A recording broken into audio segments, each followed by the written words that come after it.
Fala pessoal, tudo bem com vocês? A gente precisa falar do São Paulo, líder em aproveitamento do Campeonato Brasileiro. Vamos entender essa história e por que o tricolor paulista sim virou um candidato ao título do campeonato. Chega mais, eu sou o Chico Garcia, inscreva-se no canal e vamos juntos!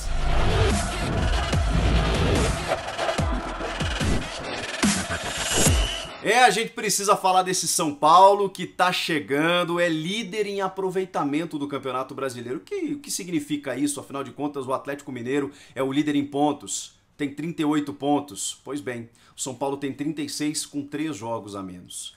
Então, em aproveitamento, sim, o São Paulo, com 66,7%, está acima das outras equipes. Ah, mas ele pode não vencer esses jogos. Realmente, isso pode acontecer. Agora, se ele conquistar uma pontuação suficiente para passar o Galo, o São Paulo hoje tem em condições, em potencial, a chance, né, de ser o líder do Campeonato Brasileiro. Mas mais do que números, tá? São 11 jogos de invencibilidade, tem uma goleada sobre o Flamengo, tem uma outra vitória sobre o Flamengo em Copa do Brasil, mas a gente está falando de Campeonato Brasileiro, mas o jogo serve como um exemplo para a gente ratificar essa boa fase do São Paulo.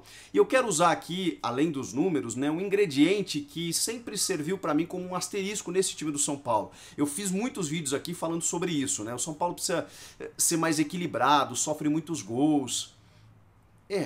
Mas está fazendo mais do que sofrido.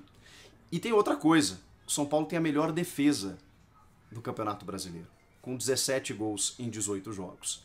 É claro que, por exemplo, quem jogou mais, no caso do Inter, por exemplo, que já tem 21 jogos, sofreu 20. A média é praticamente a mesma, mas o São Paulo não tem sofrido tantos gols quanto a gente imagina, porque ele faz jogos mais abertos, é difícil passar uma partida em branco sem sofrer gols, como é difícil passar uma partida sem fazer também. É óbvio que precisa ajustar algumas coisinhas ali. O Diego Costa, por exemplo, individualmente não tá legal, tem cometido alguns erros. Por exemplo, no segundo gol do Fortaleza, um gol que até é anulado por conta de uma falta na origem do no próprio Diego Costa, mas muitas vezes o sistema do São Paulo vai marcando a bola, né?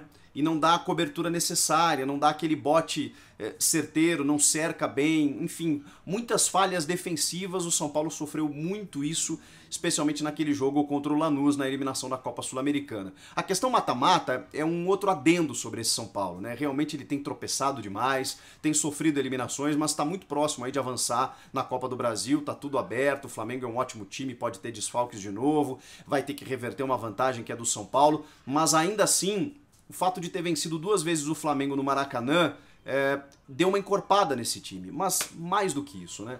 Me parece que nesse momento todos nós tenhamos que fazer um meia-culpa em relação ao Fernando Diniz. Não que ele tenha virado gênio, porque daqui a pouco, se ele é eliminado na quarta-feira, a torcida ou parte dela e parte da imprensa vai pedir a cabeça do técnico do São Paulo. Mas às vezes é preciso um tempo para que o cara consiga mostrar se ele é bom ou ruim, se ele tem realmente acertos ou desacertos no time. E o que a gente tem visto nessa sequência do São Paulo, apesar de todas as eliminações, é que você olha para o São Paulo hoje, ele tem uma cara. E mais do que isso, o Diniz tem alguns acertos importantes, embora demorados, como a entrada do Brenner no time. O Brenner estava escanteado lá dentro. E aí ele perde o Alexandre Pato, o Pablo não dá resultado, o moleque entra, faz gol em clássico, começa a fazer um gol por jogo e se firma como titular. O Luciano, que é a única contratação do São Paulo na temporada, foi pedido do Fernando Diniz. E o cara tem 9 gols aí em 20 jogos. E fez 2, foi decisivo nessa vitória sobre o Fortaleza. De um time que tá chegando, de um time que tem o Daniel Alves e eu aqui. Eu aqui critiquei muito o Daniel Alves no meio. E cada vez mais ele consegue ser um motorzinho do time, ele tá um pouquinho mais à frente, ele participa das jogadas, ele tá mais envolvido. O coletivo, né? O coletivo vai auxiliando alguns jogadores. Então, assim, a gente tem visto algumas evoluções no São Paulo. Claro que tem que arrumar algumas coisas, não é um time pronto, não é. Mas diante do que a gente está vendo, de um Flamengo oscilante, de um Atlético Mineiro que voltou à carga agora, mas também passou pela sua fase turbulenta e tem um elenco também competitivo e vai ter só o brasileiro agora no segundo turno, de um Grêmio que está chegando, de um Palmeiras que se reinventou, o São Paulo está nesse bolo. O São Paulo está nesse bolo e com potencial de pontuação e de desempenho. O desempenho hoje do São Paulo mesmo que muitas vezes o torcedor fique com os cabelos em pé, né, pela jogada do goleiro a partir da defesa, mas contra o Palmeiras comemorou, né? Aquele gol do Vitor Bueno, 2-0 no Allianz Parque, quebrando o tabu.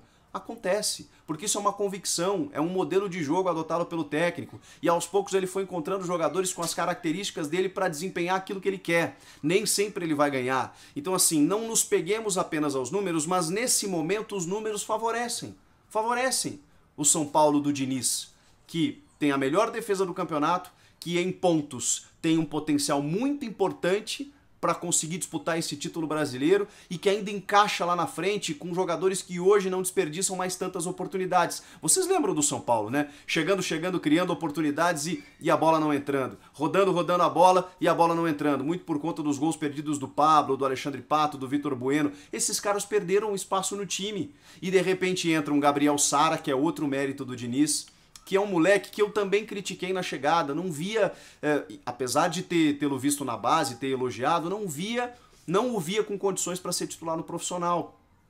A sequência mostrou que eu estava errado e o Diniz estava certo. Então é importante a gente entender que quem está lá no dia a dia sabe por que as coisas estão acontecendo. Nem sempre vai dar o resultado, nem sempre vai agradar o torcedor, a imprensa e todo mundo, mas o cara tem que saber o que ele está fazendo. E me parece que o Diniz sabe o que está fazendo. O que vocês acham? São Paulo candidato ao título? Eu acho que sim. Comenta aqui embaixo, inscreva-se no canal, eu volto na próxima. Tchau!